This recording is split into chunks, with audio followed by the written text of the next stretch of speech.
Hey guys, this is Matt for Creative. Today we're taking a look at the iPhone SE for 2020. I got mine in red, and this one has 256 gigabytes. That goes for $549. So this is going to be my experience review with the phone. This is how I use it. This is the case that I use it in. And did I get the right capacity? Did I get the right phone in general? For me, I always have two phones. I have one that's usually larger and one that's usually smaller.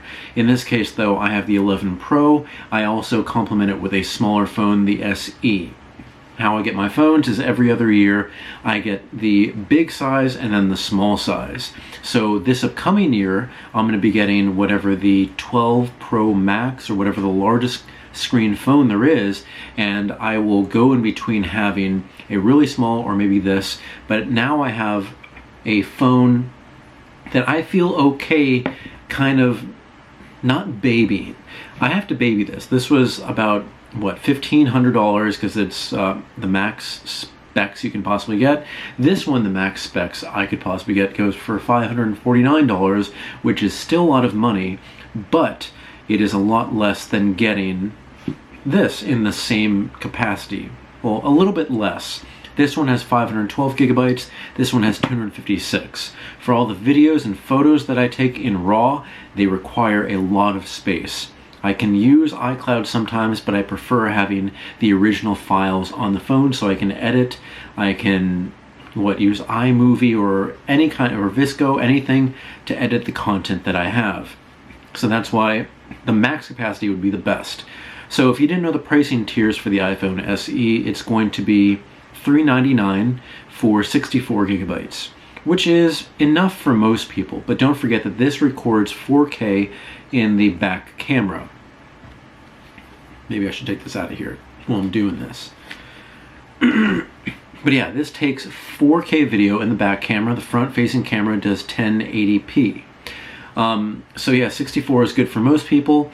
I would say, because it's only $50 more, to go up to 128 gigabytes.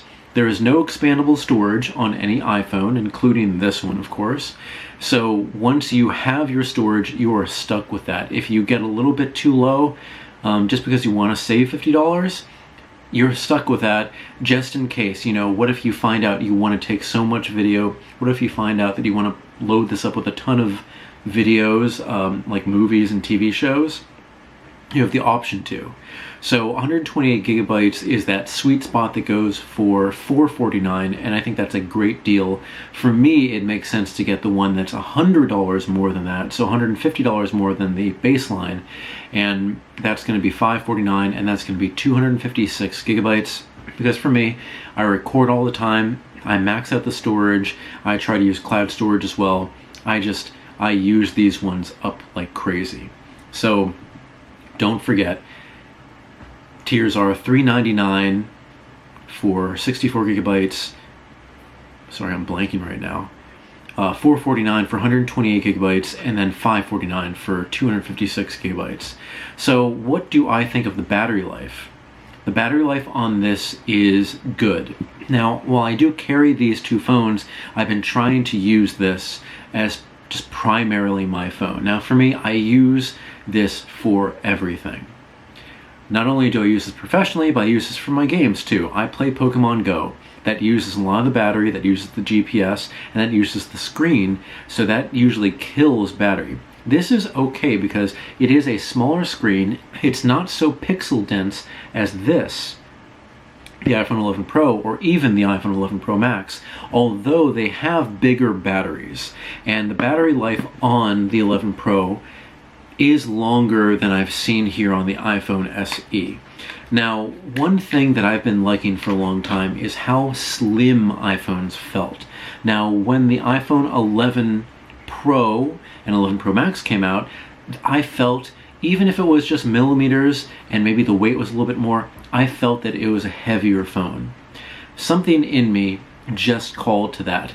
And while it was okay because it added battery, I thought, okay, Apple phones are no longer going to be decreasing in the size of, their physical size or the thinness of the device itself. Now, if you've been keeping track of maybe what the iPhone 12 is going to be, they may be shrinking that down just a little bit, but who knows at this point. Right now, this is the perfect sandwich of glass, and aluminum on the side. Although I do like the stainless steel, it just feels nicer on my fingers. But for me, that frosted glass here is something that I don't like, and I have to put a case on this immediately. With this non-frosted glass, I get that kind of contact on my fingers, and whatever oil, whatever there happens to be, it doesn't slide off extremely easily. It catches on my fingers. So this is actually a phone that sometimes I go without a case. Now you may have seen the case here, we'll talk about that in a little bit, but it's part of what I just do in general. The camera is good. Now there's a few different things. It doesn't have night mode. You probably read about all this, but I found a way that you can actually kind of get not such a crisp picture, but you can actually bring up the exposure for it to be enough, if it's very still, to get a passable photo. So if you look here in my room, there's a lot of darkness over here, and I'm not sure if you can see. So if I look here, it looks pretty dark, but what I found is you can really bring up that exposure so much that it's kind of HDR, kind of corrects it in a way, take a photo, and while it does look blown out here, you can sometimes recover a lot of that data. Maybe I did this a little bit too much, but what I would do is I would pump up the blacks, improve the contrast a little bit, just to make this more crisp, but you do get a lot of that detail in the photo. So let me see if I can find something. Yeah, it kind of has that heavily HDR look to it, but if you play with it, it does look good, and especially if it's really dark over there, you can just manually pull up that exposure and get a lot more detail, which I am a big fan of. But again, no night mode, so if you're looking for something that you get really crisp photos at night, you're not going to get that here. Now again, with the camera, we are going to be thinking about taking videos. This doesn't have the wide angle lens, the ultra wide angle lens, which is my favorite lens. It doesn't have the telephoto lens. I could go without that. For me, when I take my vlogs and I do that kind of like work like this, I like ultra wide lenses. Right now I'm using Canon M100 with a 10 to 18 millimeter, so I'm very wide. The camera is really close to me here. With this, you are stuck with this. You only have this. So if you want something wider, you'd probably have to get something like a moment lens, a lens that attaches on here, but then it adds bulk and it's something you don't want. So for that, sometimes I do miss this, but I've been trying to use this camera as much as I have. I've been trying to do the walkthroughs in New York City. The stabilization is okay. When you have an ultra wide lens, the stabilization, along with the ultra wide, it really makes footage stable. When you have just this footage is stable, but it is not extremely stable. It is okay that if you know how to walk, you can like help stabilize the camera yourself and stabilize that footage even better. Because if you're just kind of stomp along, you will be getting that kind of bounce, you'll be getting that kind of jolts if you're like stepping on and off a curb.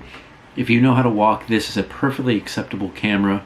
But for me, when I use the back camera, I wish it was just a little bit wider, but that's just to kind of help with the stabilization. That's why they cropped it in just a little bit. Now for the front-facing camera, it is wider, again, on here. This is a 12 megapixel, wait, is it 12? Shoot, I just forgot what this was. I think it's 12 on the front. It can shoot in 4K. This one can shoot only up to 1080p, which is regular HD, and it is cropped in a little bit just to help with stabilization, but it is not as far out. But for me, just shooting like this, I can see everything. I have no need for any wider of a selfie camera, so I'm very happy with that.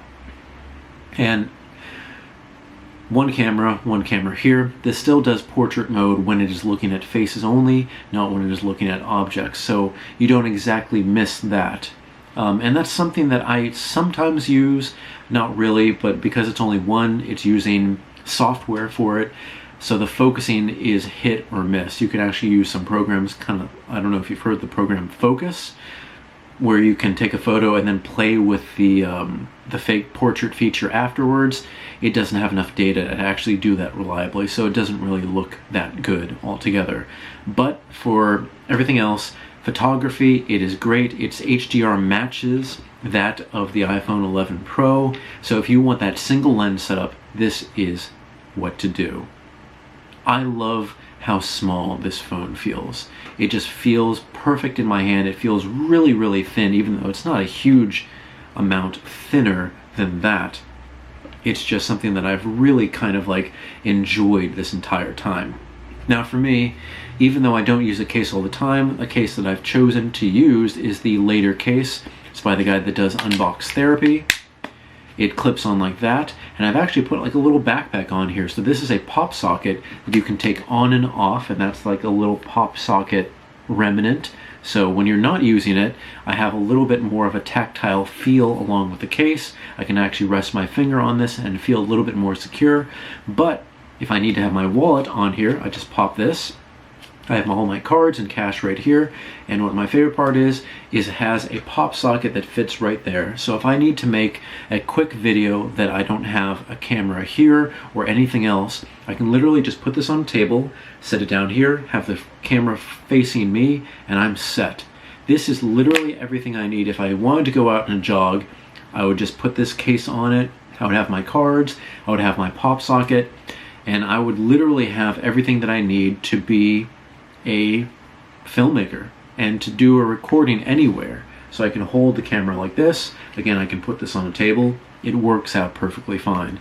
But for this, I mean, you can attach this to the back of the phone itself, or you can attach this to most cases. But this case, for me, it feels right to me, but of course you can go with anything.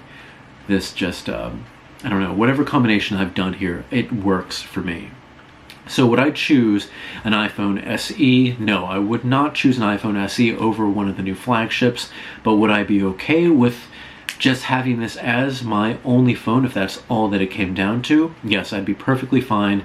The processor is extremely quick, the battery is sufficient while editing videos, editing photos, playing battery-intensive games like Pokemon Go. It is perfectly fine. It's never slipped up at all. I'm very happy with the storage capacity that I have because, again, if anything happens to the main phone, I have 256 gigabytes here on this device, so that means that I never will be without storage in most cases. Sometimes I may have to delete something, but that's just what it is. I would recommend this to anybody if you do have a budget. Go for the $399 model. It is perfect. You will love the phone. It will treat you right. And, oh yeah, one last thing. It does have Touch ID. If you didn't know, that's the little touch, where this one has Face ID. And now it's open like this.